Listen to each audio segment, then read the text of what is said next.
मई का महीना खत्म होने से पहले एशिया के पूरब में युद्ध का नया मोर्चा खुल गया। थाईलैंड ने कंबोडिया पर हमला बोला और मई के बाद की जंग जुलाई में भी हुई।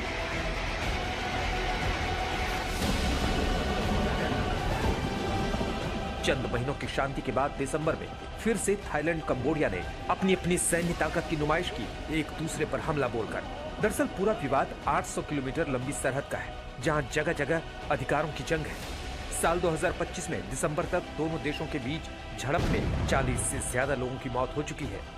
बॉर्डर विवाद के अलावा घरेलू राजनीति, कूटनीति और क्षेत्रीय प्रभाव की वजह से भी थाईलैंड और कंबोडिया एक दूसरे से जंग की स्थिति में है।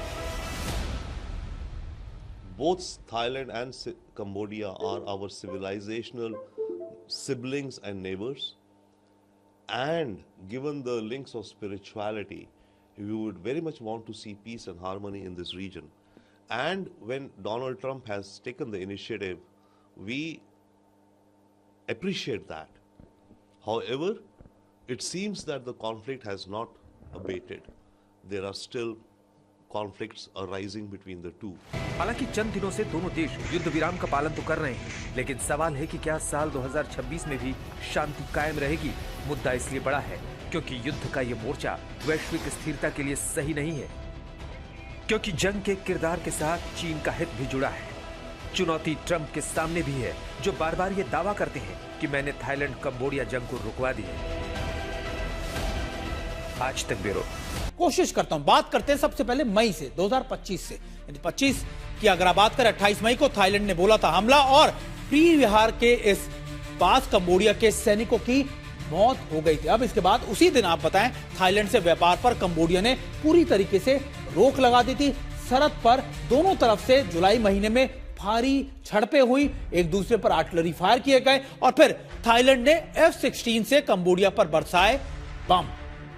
हालांकि देखिए, जुलाई के महीने में ज्यादा विध्वंसक हो गए थे। कंबोडिया ने बात करें तो तोप से बरसाए थे थाईलैंड पे गोले, यानी एक तरफ से F-16 का इस्तेमाल, दूसरी तरफ से आप कह सकते हैं कि आर्टिलरी गन का इस्तेमाल। और मलेशिया की मध्यस्थता के बाद दोनों ने युद्ध विराम के लिए सहमति बना ली।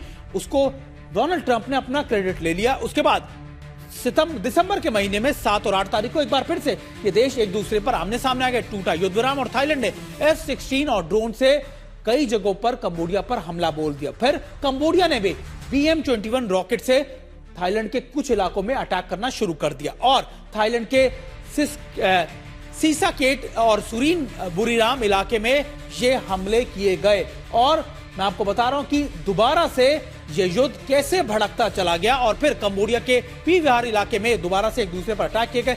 20 और 24 दिसंबर को अगर बात करें तो कंबोडिया थाईलैंड में एक बार फिर से बंद। सरहदी इलाकों में गोलीबारी तेज हो गई। बाद में अब 72 घंटे का सीज फायर का ऐलान 26 तारीख को किया गया है। यानी अब ये दोनों देश दोबारा से सीज फायर पर सहमति तो बना बैठे हैं, लेकिन सबसे बड़ा सवाल, केजी सिंह सर, कंबोडिया और थाईलैंड का ये युद्ध या फिर आप कह सकते हैं ये विवाद सालों दशकों पुराना है, लेकिन अमेरिका ने कहा, डोनाल्ड ट्रंप की तरफ से कहा गया कि देखिए दोनों में सहमति बन गई है, युद्ध विराम हो गया है, लेकिन फिर दोबारा से 4 महीने में दोनों लड़ पड़े। अब के ताजा हालात क्या बताते हैं कि 2026 में ये 72 घंटे की टाइमलाइन आगे बढ़ भी पाएगी या फिर एक दूसरे पर इसी तरीके के अटैक होंगे?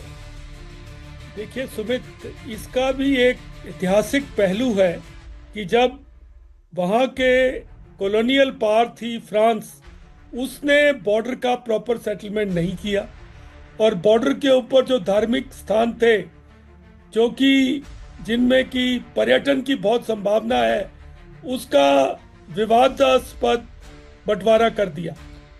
बाद में ये मसला ट्रिब्यूनल के पास भी गया, यूएन ने भी कहा, लेकिन थाईलैंड ने उसको मानने से इनकार कर दिया। अभी दोनों देशों में जो आंतरिक डोमेस्टिक पॉलिटिकल इंस्टेबिलिटी है, आपने पढ़ा भी होगा कि थाईलैंड की एक कोर्ट ने प्राइम मिनिस्टर शिनबात्रा को हटाने का फैसला दिया और उस टाइम पर यह बात भी आई थी कि एक टेलीफोन कॉल की भी बात हुई थी।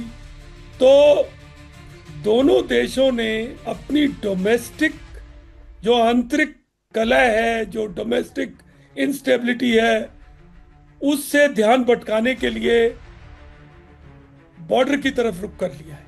बिल्कुल। और ये एशियान भी कोशिश कर रहा है, अमेरिका भी कर रहा है, फ्रांस भी कर रहा है, कोशिश सब कर रहे हैं, लेकिन इसमें दोनों देशों में इतना स्टेमिना भी नहीं है कि बहुत लंबी लड़ाई कर सके। छिटपुट और ये मुठभेड़ हो रही है, लेकिन आंतरिक डोमेस्टिक स्टेबिलिटी आए और थोड़ा, ये कोई बहुत बड़ा मसला भी नहीं है, इसको सुलझाया जा। तो मैं तो ये सोचता हूँ और मेरी उम्मीद करता हूँ, क्योंकि हमारे देश का भी एशियान के साथ बहुत ट्रेड और कई चीजें हैं, तो ये जितनी जल्दी सुलझ जाए उतना ही अच्छा हो। बिल्कुल। संजय कुलकर्णी सर, क्योंकि हम ये सारी चीजों को जब देख रहे हैं, लेकिन इसमें एक सबसे इंटरेस्टिंग पॉइंट ये आ रहा है, F-16 का इस्तेमाल किया जाता है थाईलैंड की तरफ से, कुछ चाइनीज वेपन्स का इस्तेमाल किया जाता है कंबोडिया की तरफ से। तो ये हथियारों की जो नई खेप लगातार नए नए देशों तक पहुंच रही है, ये भी एक मेजर कंसर्न है, क्योंकि हर देश अब अपने डिफेंस स्पेंडिंग पे बहुत ज्यादा खर्च करना चाहता है।